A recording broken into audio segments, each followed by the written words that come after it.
C'est un métier super intéressant, mais je savais aussi quand je suis rentré qu'on pouvait partir à la retraite à 55 ans.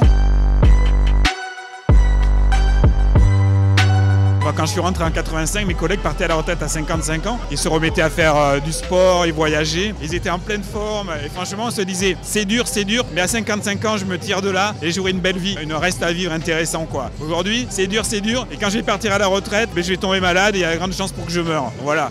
Moi, je ne me retrouve pas, quoi. Je ne me retrouve pas dans ce projet, je ne me retrouve pas dans l'hôpital que j'ai connu, je ne me retrouve même pas dans ce projet social qui était le projet français, de faire attention à la population et au peuple. J'ai l'impression vraiment de me faire voler, comme la plupart des salariés, la plupart des gens qui sont ici en manifestation, et en plus d'être pris pour un imbécile, comme la plupart des Français, et d'être touché par une forme d'indignité, du style vous êtes qu'un outil, on vous prend, on vous utilise, et on vous jette quand vous êtes totalement usé. C'est un tout petit président, Macron, parce qu'il n'a aucune idée de ce que ça veut dire que finalement être français, d'être président d'un pays qui a illuminé le monde par ses idées progressistes, par ce qui a été mis en place à la fin de la Seconde Guerre mondiale, tout le soutien qui a été apporté à la population en termes de santé, d'éducation, de justice. C'était ça être français, quoi. C'était vivre dans une société pacifiée, rieuse et gaie. Il faut renvoyer cet étranger chez lui, c'est-à-dire dans une banque en Suisse ou aux États-Unis. C'est sa place, mais c'est pas sa place ici.